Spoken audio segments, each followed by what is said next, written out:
Maurice Nicoll, Psychological Commentary, Volume 2, based on his work with Gurdjieff. Birdlip, January 21st, 1945. Further notes on eyes. Answers to questions arising from the previous paper. This is part 1 of 2. What is an eye? An eye is a definite personality in us, a small being with an intellectual, an emotional, and a moving part. You must understand that eyes are quite real people in us. On one occasion, Ouspensky said, "You all think that eyes are not real. You think that they're theoretical. I assure you they are quite real, and they live in the house of your own being and continually control you." He then quoted the parable of the house in disorder in which there is no master and where each eye uses the telephone in the name of the master. Number 2, it is not desirable, or is it not desirable to identify with eyes which seek the work? Do not these eyes become the deputy steward, proceed to steward, and finally become real eye? It is not desirable to identify with anything, but I will let that pass. It is desirable to go with the work eyes and listen to what they say, especially when one is in the power of negative eyes. By means of self-observation through the work and what it teaches, a number of eyes become separated from the rest, and these form deputy steward. This development of consciousness through self-observation leads gradually to the higher stages of steward and master. If a person does not nourish work eyes, they become feeble and may even leave us forever. Number 3, can our eyes be divided into groups of similar eyes with which most of us are familiar? Can they be dealt with as groups, or must each separate eye be sorted out and worked on individually? Yes, eyes are divided into different groups because they inhabit different subdivisions of centers. Eyes that occupy very small subdivisions of centers are very small eyes. They may be useful for life, but they cannot understand the work. For this reason, the work teaches that we must value the work and feel it as something distinct from life and greater than life, because through this emotional valuation, we are at once in the presence of bigger eyes. It is impossible for a long time to see eyes individually, but it is possible to see that one has a number of different personalities. These personalities are composed of many eyes, but they constitute a definite group. As for example, in my own case, I have a large number of eyes that belong to my medical personality. Ouspensky once said, "Try to see quite definite personalities in you. You have a social personality, a professional personality, a domestic personality, and so on. But each of these personalities is made up of a great number of small eyes."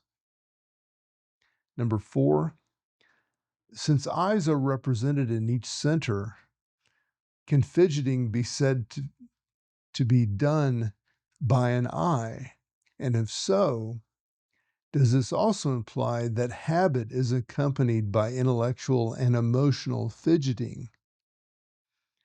Yes, certainly. Fidgeting is done by an eye that is chiefly in the small subdivisions of moving center.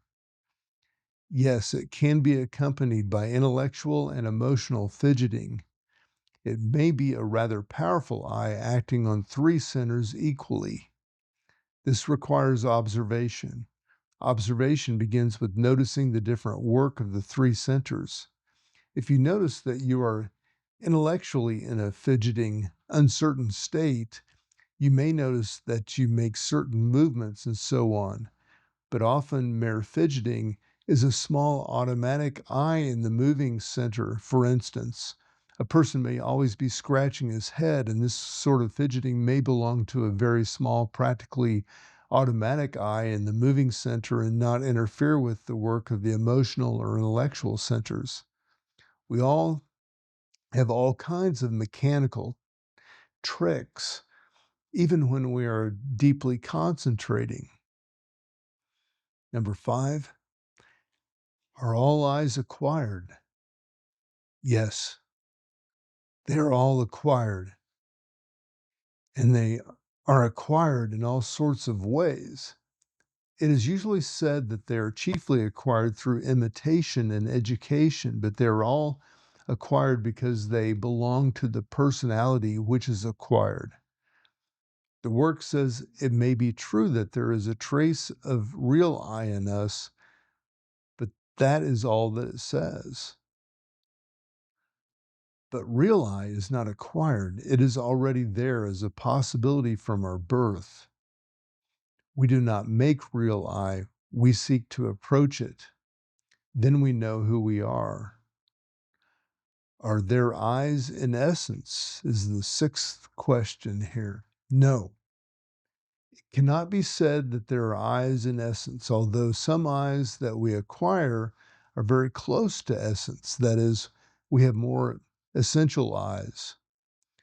On the other hand, we have eyes that are very far away from essence and that belong chiefly to false personality. If our personality were the expression of our essence and fitted in with it, so to speak, we might say that our eyes were all connected with essence. But this is not the case as we are at present. Through the pressure of education and environment, our personality may be very unlike our essence, and when this is the case, it is not unnatural to expect that we may have an unusual degree of inner disharmony. Number 7, suppose a man or a woman has in their personality useful eyes, such as hospitable eyes, helpful eyes, eyes which are skillful in handling tools, etc., but they act to be seen of men. Suppose after work on themselves they were able to do the same things from themselves. Would those eyes become essential in them? We have all sorts of useful eyes acquired through our upbringing. You must remember that personality must be formed and may be formed better or worse. Good training is necessary for everyone, accompanied by good ordinary discipline. We all have to learn a trade or profession. We have to learn manners and so on. All this is acquired. The action of the work is such that it's chosen those eyes that are useful and lifts them up, so to speak, so that they no longer act quite mechanically, but can be used deliberately, that is, consciously.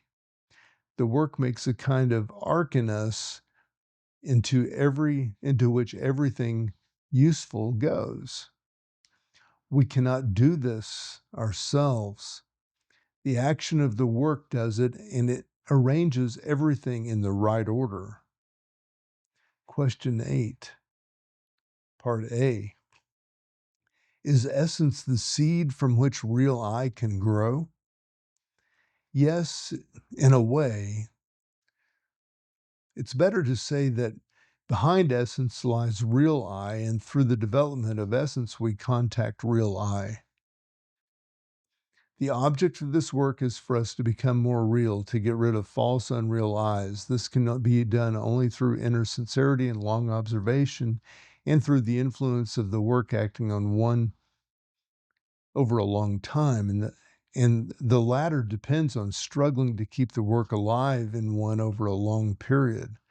All this leads on to the development of essence, which puts us in contact with steward and real I.